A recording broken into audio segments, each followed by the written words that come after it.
Hello everybody and welcome to my channel. My name is Yahira and this is a Liz Budget. And on my channel I bring you weekly cash stuffing and budget with me videos.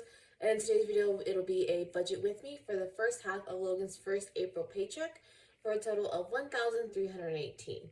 Let's go ahead and jump right into it. Coming down to bills, first bill as usual is art. It's $25. That's for my Etsy shop on the side. And then we have Instant Ink for $5. Solidarity, which is did I spell that right? I did. It looked wrong, or here my A looks a little funky, but that's my health plan. That's $73. That's half of the payment. I made the first half. I didn't make it, but I put the first half of it in our bill account last week, and it's the second half. And then we have phone for 87, which is actually technically I should have fixed this. I didn't realize it. Actually, no, that's right. Never mind. It's $87. This is the last month it'll be $87. Next month it should be $66. Because I found out through a budgeting group, the Budget Moms budgeting group on Facebook, that Verizon had changed their auto pay discount, because before it was just have an auto pay set up. You got, I think it was like $5 or $10 knocked off your bill. And I guess I just hadn't been paying attention to it for a while. I think because our bill didn't really change, so I don't know if it went away longer than longer ago. That was so hard to say. I don't know why.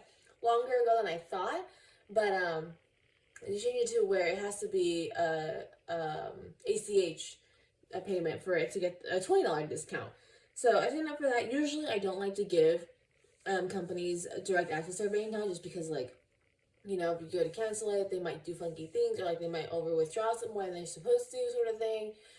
But for $20 off, I was like, I'll make an exception, because I think at that point pretty much just that and my student loans are the only that have direct connection to our bank account. Everything else is through the debit card for the bank account. So next month it should go down to $66. And then we have Quick Quack, which is a car wash service for $36, and then Durango, our car loan, for $200. For a total of $426 going to our bills.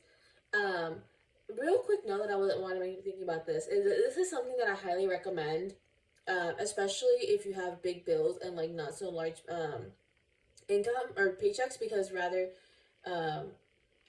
when I was still working, my income was pretty much paying all of the bills. Prior to getting the Durango, then I was paying all the bills, and like we'd save Logan's income, like save all that, sock it away into savings for our house savings fund, stuff like that. And the most, on average, I was getting 800 to 850 a week, which our variable spending alone is typically about $400. Leaving like $400 otherwise to do bills slash a little bit of saving. And so with bills like the Durango or like Solidarity, it helps a lot to break it down, versus having to figure out either, and say you happen to have a bill that's bigger than your weekly account, like how are you gonna pay that, or paying that big bill, and then, like, for example, our car loan is a total of $600. If we were paying that all with one of my old paychecks, we would find ourselves in a week where it's $600 for the car loan, and then we have $200 left over to pay for groceries and gas, which those two alone wasn't enough. $200 when I was still working, and even now it would be pushing it. So breaking it down over paychecks helps a lot, because it's a lot easier to manage and a lot less what's the word? I guess restrictive, for the lack of a better word. And a lot less heavier burden when it comes to, because it's all set aside. And that's another thing too. I highly recommend. I know multiple accounts doesn't work for everybody, but I at least recommend having a bill account and then a personal spending account, because it just makes life so much easier, especially if you're doing like the splitting it up over paychecks, because then you don't have to remember, like, okay, out of this account, like $200 is for this, $300 is for that, $50 is for this, $10 is for that, sort of thing, and then this is how much I actually have left over. It's just, if you have a bill account, you can send it off to that account, especially if you're doing those partial payments, and just let it sit there knowing that when the bill comes due, the money is there. And then that way, when you look at your own account, you see the money there is your money to use. Like, you don't have to worry about doing math, or like worry about making sure that you have enough to cover things or anything like that. It just makes life so much easier to have it split up like that. But again, different things for different people. But because I could have with people who have like 5 different accounts for like all my variable spending. That's too much for me. But like I said, I highly recommend having at least 2 accounts, because those 2 would make life so much simpler, and have made life so much simpler for us since that has happened. But back to the budgeting. So we have a total of $892 left over to budget. So coming down to our variable spending, I think we're pretty much back to a normal week this week.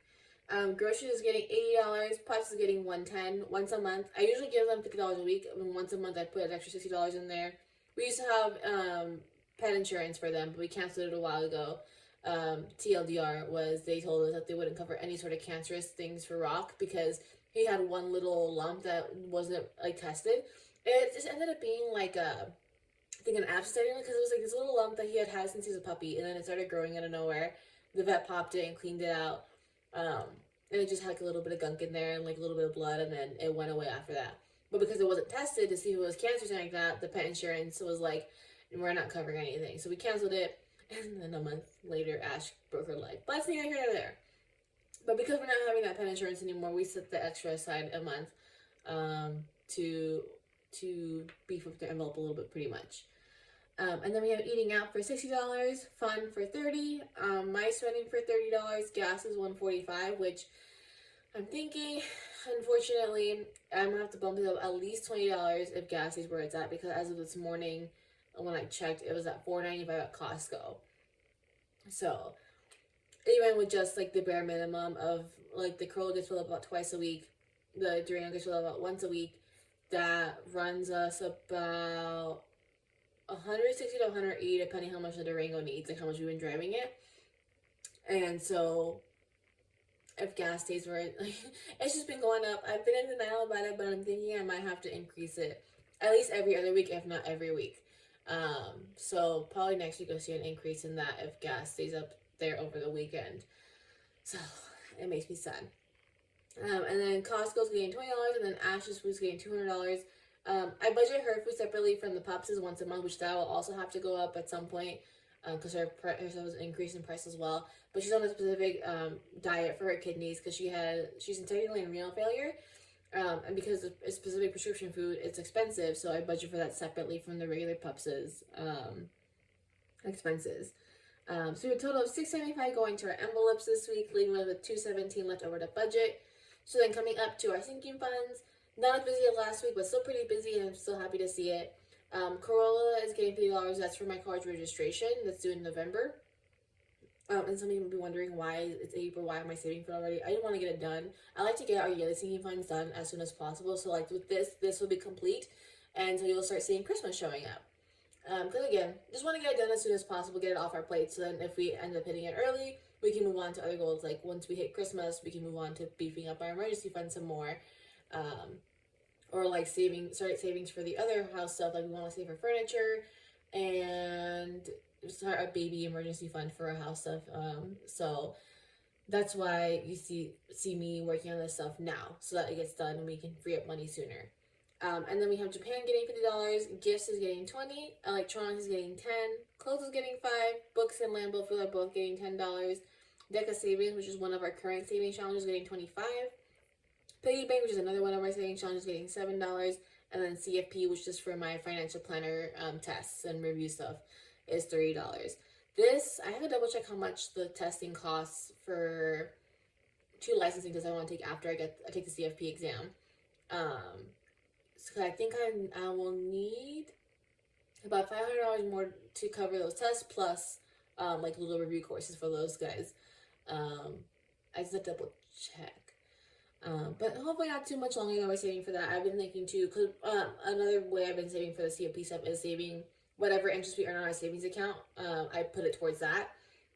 I've been doing that since last July, and I paid for a majority of like my review course and for my CFP test itself. And it's only been in the last couple months where I was throwing this extra little bit just to make sure that I have everything and hit everything. So I've been thinking about what I'm going to be doing with that interest once that I'm done saving for the CFP stuff.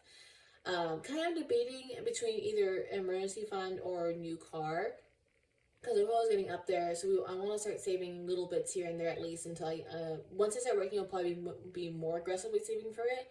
But so I'm debating if I take that. So right now we earn about $80-ish in interest a month. So I'm like, do I just throw out our emergency fund to beef that up, or do I throw it towards a new car? Start saving a little bit for that, because that probably won't be added into our budget up until this summer once Logan gets a raise. because he's due for a merit raise plus a union raise.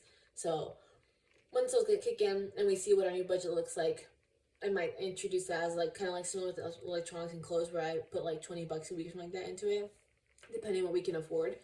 Um, so we'll see. Just thinking about a lot as I set up our May budget here soon, because it's middle of the month, and usually I set up our next month, but by like around the middle of the month, see what that looks like. But yeah, so that'll do it for, oh, so we have a total of 217 going to our sinking funds, if I didn't say that. So everything's got a job, everything's got a place. That'll do it for this week's video. If you liked it, please give it a thumbs up, and if you haven't already, please subscribe. It really helps my channel, and then I'll hope to see you guys again on Thursday for our cash stuffing. Bye.